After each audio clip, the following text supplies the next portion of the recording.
celebramos hoje o domingo da Páscoa, da ressurreição, poderíamos dizer que de alguma forma hoje é o aniversário do domingo.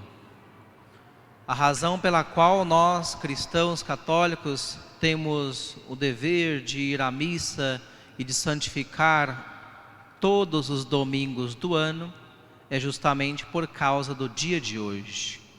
Porque a ressurreição de Cristo é o mistério central da nossa fé. Cada domingo do ano nós celebramos, portanto, a Páscoa semanal, um eco deste domingo santo que hoje nós vivemos.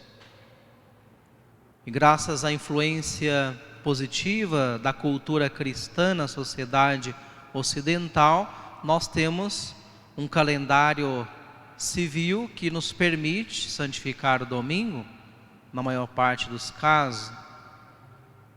Domingo, como nós ouvimos no texto do Evangelho, João capítulo 20, versículo 1, era para os judeus o primeiro dia da semana, primeiro dia útil, digamos assim, né? Primeiro dia, o dia que se iniciava a semana de trabalho, porque o dia santo no Antigo Testamento sabemos que era o sábado, não é? O Shabat, o dia em que Deus descansou da obra da criação. Então Deus mandou que se santificasse o sábado no Antigo Testamento.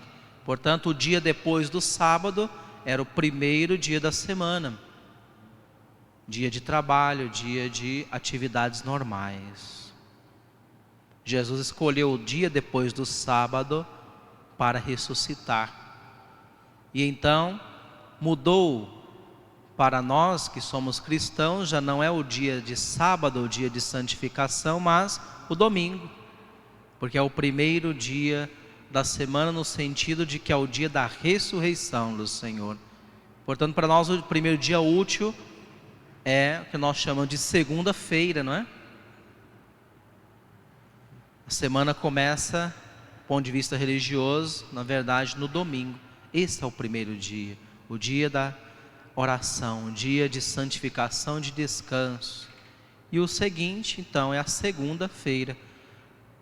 Muitas pessoas consideram, na sociedade civil, normal, sem pensar na religião, pensa que a semana começa na segunda-feira, né? Mas não pensa no sentido da palavra. O calendário que nós temos é cristão. Por isso chama segunda, senão deveria se chamar primeira-feira, não é? Se fosse o primeiro dia da semana, seria primeira-feira, segunda, terceira, quarta, a lógica seria essa. Mas não, é segunda porque vem depois do domingo.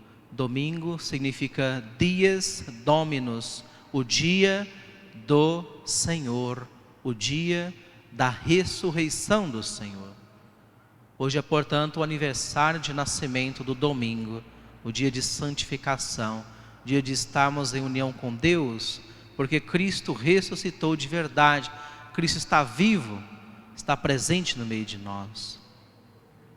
Ele não é apenas um personagem famoso do passado que nós recordamos, nós fazemos memória e prestamos honras e louvores à sua imagem. Não. Jesus está vivo, está no meio de nós. Este é o fundamento da nossa esperança, da nossa fé, da nossa alegria. Fundamento que nos justifica lutar toda essa vida contra o pecado, para um dia nos encontrarmos definitivamente com esse Senhor, que já habita no meio de nós. Temos que sempre de novo, irmãos e irmãs, deixar esta verdade entrar na nossa alma, para vivermos de fato com esperança. Porque o nosso mundo é marcado por muitos sofrimentos. Estamos vivendo agora uma época de pandemia, mas depois da pandemia virão outros problemas, virão outras dificuldades, desafios. Nossa vida toda é marcada por lutas. Se nos esquecemos que Cristo habita no meio de nós, podemos perder a esperança, perder a alegria, perder o entusiasmo, perder o otimismo, e então ter o risco de arrastar a nossa vida como um fardo e não carregar a nossa cruz com garbo e elegância como fez o Cristo nosso Senhor. Temos que deixar sempre de novo essa palavra entrar no nosso coração. Cristo vive, Ele está no meio de nós. Nós em cada Santa Missa professamos esta realidade quando tem esse diálogo do sacerdote com a Assembleia, né? O padre diz: o Senhor esteja convosco, o Senhor Jesus, né?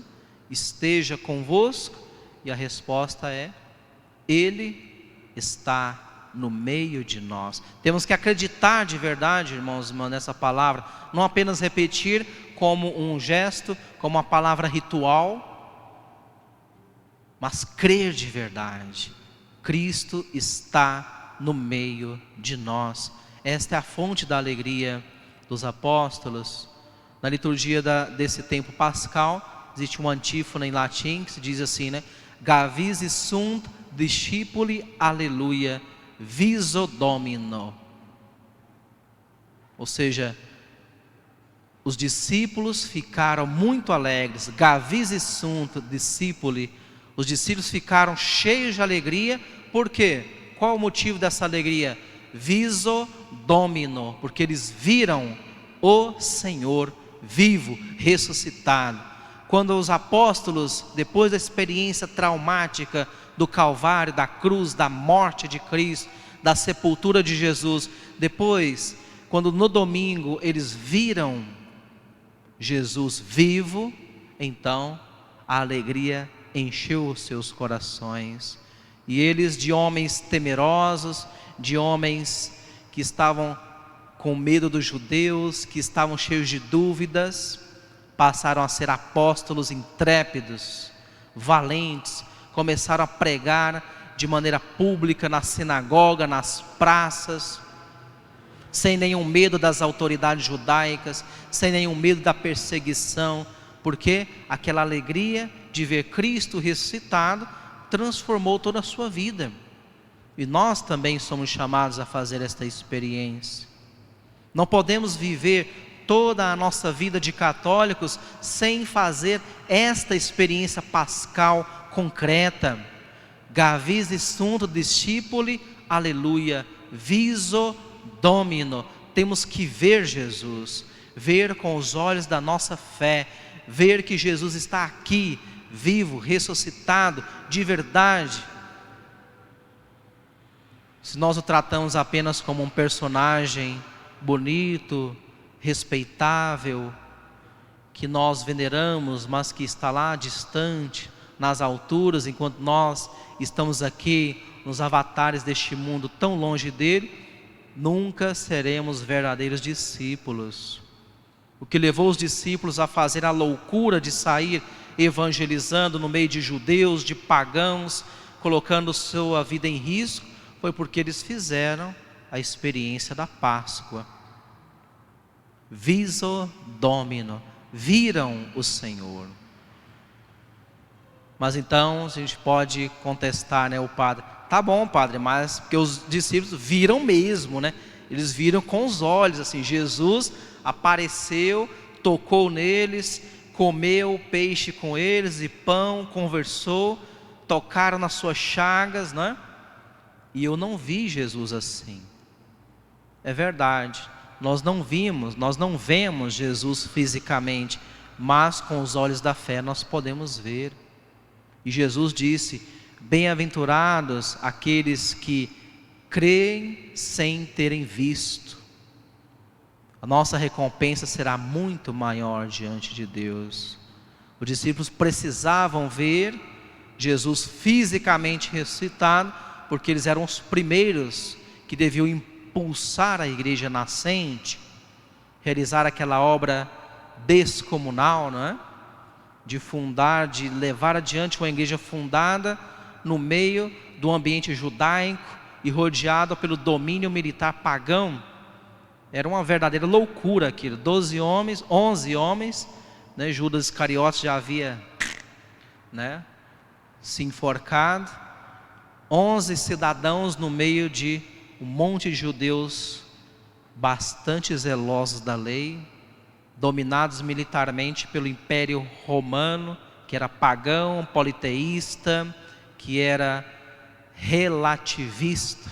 Uma loucura. Eles precisavam ter mais sinais do que nós. Hoje nós já temos tudo, né?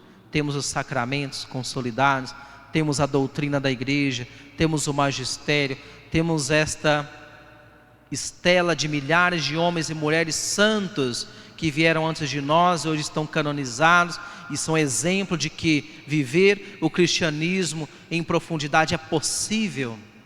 Nós temos tudo isso. Por isso devemos ver o Senhor com os olhos da fé. Peçamos a Nossa Senhora, nossa Mãe, a São José, nosso Pai e Senhor, que nos ajude a fazer de fato essa experiência pascal concreta, pessoal, cada um de nós. Sem isso, irmãos e irmãs, seremos católicos mancos. Poderemos passar toda a nossa vida vindo à missa, cumprindo funções sagradas, realizando coisas, estando em pastorais, fazendo atividades eclesiásticas, mas nunca seremos verdadeiros discípulos. O verdadeiro discípulo é aquele que viu o Senhor de verdade e deixou a sua vida se alegrar profundamente por esta visão. Gavis sunt discipuli viso Domino. Façamos essa experiência de Deus. Peçamos ao Espírito Santo que nos ajude a entrar em profunda comunhão com o Senhor, para que essa Páscoa não seja apenas uma época a mais que vivemos, mas que seja a Páscoa da nossa experiência íntima, pessoal com o Senhor, que vai transformar toda a nossa vida. Que assim seja.